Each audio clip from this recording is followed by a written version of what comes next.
Sir మీరు అప్పట్లో చాలా సినిమాలు అయితే తీశారు. మీరు తీసిన అప్పటి ట్రెండ్కి ఇప్పటి ట్రెండ్కి ఏం డిఫరెన్సెస్ ఉన్నాయి అనుకుంటున్నారు? డిఫరెన్స్ అంటే సబ్జెక్టుల్లో డిఫరెన్స్ వచ్చిందండి. ఎందుకు వచ్చింది అంటే తప్పు వాడదు కాదు, సమాజంలో వచ్చిన మార్పులను బట్టే మేము సినిమా తీయాలి. ఎప్పుడూ కూడా అది అబ్జర్వ్ చేయాలి. మనిషిలో ఉన్నటువంటి బిహేవియర్స్ని కూడా దృష్టిలో పెట్టుకుని మేము చేయాలి. అవన్నీ చాలా చాలా మార్పులు వచ్చినాయి ఇప్పుడండి యాస్టేజ్. దానివల్ల ఇప్పుడు ఏమైందంటే సబ్జెక్టులు మారిపోయినాయి. మేము తీసిన సబ్జెక్టులకి ఇప్పటికీ చాలా చాలా తేడా వచ్చేస్తున్నాయి టోటల్గా. అయితే అప్పుడు సబ్జెక్టులు ఇప్పుడు కూడా తీయచ్చు, కానీ నవేడేస్ ఉండేటువంటి టెక్నాలజీని వాడుకొని నవేడేస్ వచ్చినటువంటి పరిస్థితుల్ని దాంట్లో అప్లై చేసుకుని చేయాలి. అంతే తప్పించి పాతకాలంగా మళ్ళీ ఏవే తీస్తే మాత్రం జరిగే పని కాదండి.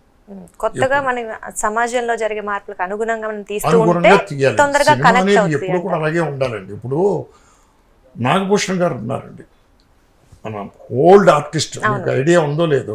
yes sir, తెలుసు. ఆయన రక్తకన్నీర్ అని ఓ నాటకం వేసేవారు. నాటకం ఆయన అన్ని వేల షోస్ వేయడానికి కారణం ఏంటో తెలుసండి. నియర్లీ 5,000 షోస్ ఎన్నో వేసాడండి ఆయన. కారణం ఏంటో తెలుసండి, పల్నా రాజమండ్రిలో షో నాటకేస్తున్నాం అనగానే ముందు రోజు ఆయన రాజమండ్రి వెళ్ళిపోయేవారట. రాజమండ్రిలో ఉన్నటువంటి పరిస్థితులన్నీ సేకరించి, అక్కడ వచ్చిన మార్పుల్ని సేకరించి, ఆ మార్పుల్ని నాటకంలో ఆయన అప్లై చేసేవారట. అంటే స్పాంటేనియస్ గా కొంత ఎంతో కొంత చేర్చేవారు. ఎప్పుడైతే చేర్చేవారో అక్కడ వాళ్ళకి ఇన్స్పిరేషన్ వస్తుంది, ఆనందం వస్తుంది, దాన్ని ఎంకరేజ్ చేస్తారు. దానివల్ల ఆయన ప్రతి ఊర్లోనూ అలాగే ఆడారట. కారణం అది. సినిమా తీసే వ్యక్తి కూడా, క్రియేటర్, ఒక రచయిత కానీ ఒక దర్శకుడు కానీ చేయవలసిన పని అదేనండి.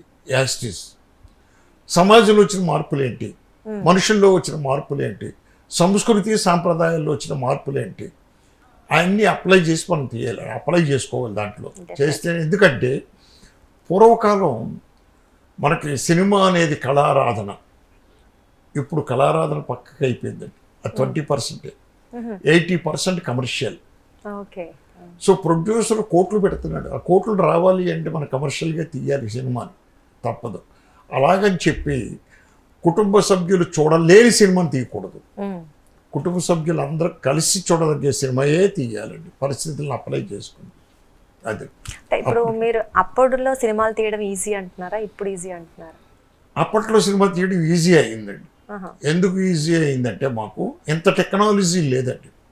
టు బి ఫ్రాంక్, మనకండి గ్రాఫిక్స్ లేవు మాకండి అప్పట్లో. ఇప్పుడు గ్రాఫిక్స్ వల్ల టైం ఎక్కువ పడుతుంది.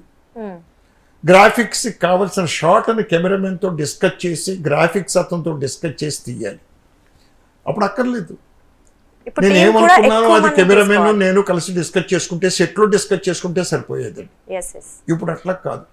గ్రాఫిక్స్తో చేయాలి అంటే ఒక స్టోరీ బోర్డు కావాలి. ఆ స్టోరీ గ్రాఫిక్స్ అతనికి స్టోరీ చెప్పాలి, మనం చేయాలి. ఇవన్నీ వచ్చేసినాయండి టోటల్గా. అలాగే క్రెయిన్ ఉంది, మాకు ఒకే క్రెయిన్ ఉండేది అప్పట్లో.